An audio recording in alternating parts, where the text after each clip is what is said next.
Children, last time we had seen the analysis of group 1 and group 2 radicals. Now further we'll see the analysis of group 3 radical.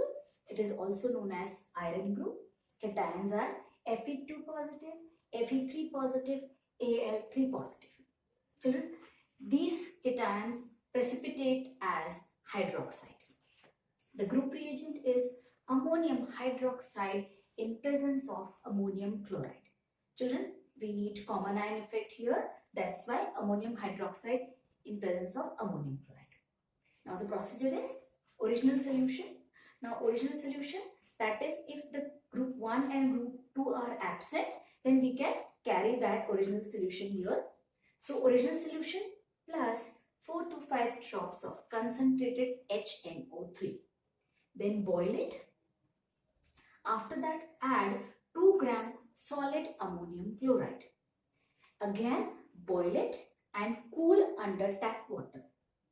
After cooling add ammonium hydroxide in excess and then shake. After that observe the PPT. If any PPT comes, that means group 3 radical are present. Analyze it. Fine. So we have either we'll get the reddish brown PPT or white PPT. Fine. So then after that what you have to do? You have to filter the PPT and wash. If reddish brown PPT is obtained, then the radical is Fe3 positive, and if you get white PPT, then the radical is Al3 positive. Fine. Now confirmatory test. So first we'll take the reddish brown PPT and we go for the confirmatory of Fe3 positive. So what you are going to do? You'll take the reddish brown PPT, you'll dissolve it in dilute HCl. After that, you have to divide that in 2 parts. Fine. First part, we have 2 tests here. First is potassium ferrocyanide test and then it is sulfocyanide test. So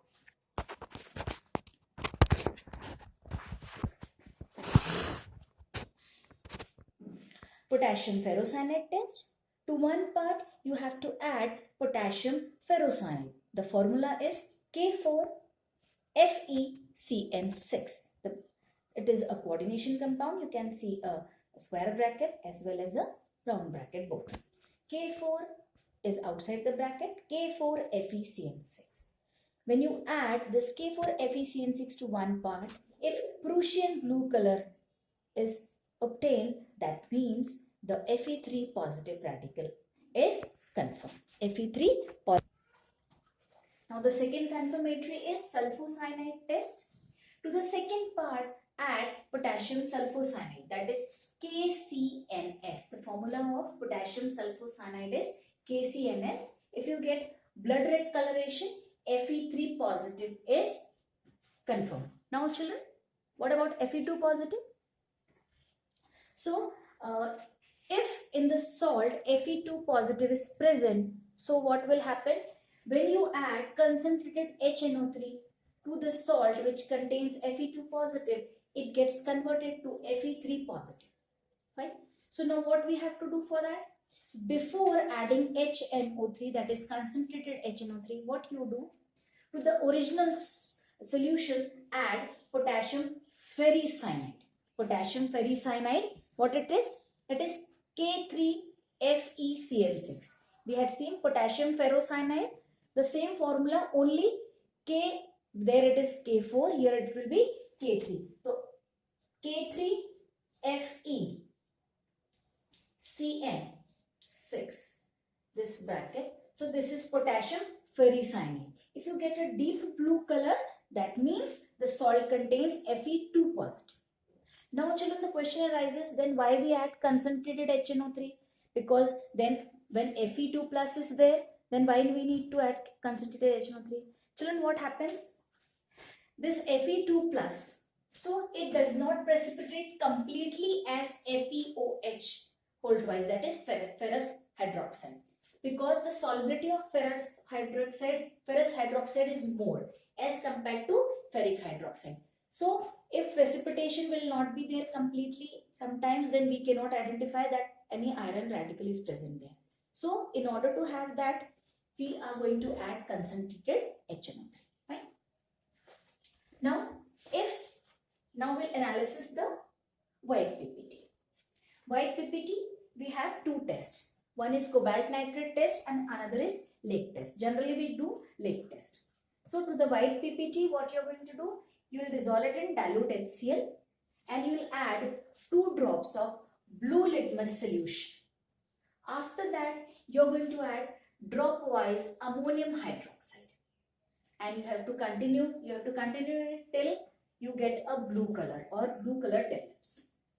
This blue PPT floats in the colorless solution. It confirms the presence of Al3 positive. Now children, one thing I felt like sharing with you, that this concentrated HNO3 is also known as aqua fortis. Aqua fortis in Latin means strong water. Also it is known as spirit of nitre. Now we'll see the chemical reaction. FeCl3, this is for iron and this is for AlCl3. So if the salt contains FeCl3, when it reacts with NH4OH, it gives ammonium chloride and reddish brown PPT of FeOH whole thrice.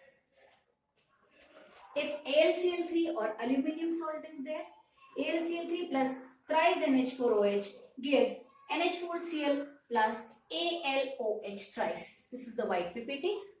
Now we'll go for confirmation. Confirmation first for iron. Iron, the reddish brown PPT, that is ferric hydroxide FeOH thrice plus 3HCl gives FeCl3 plus 3H2O. Now, when we divide it in 2 parts, this first part is potassium ferrocyanide test.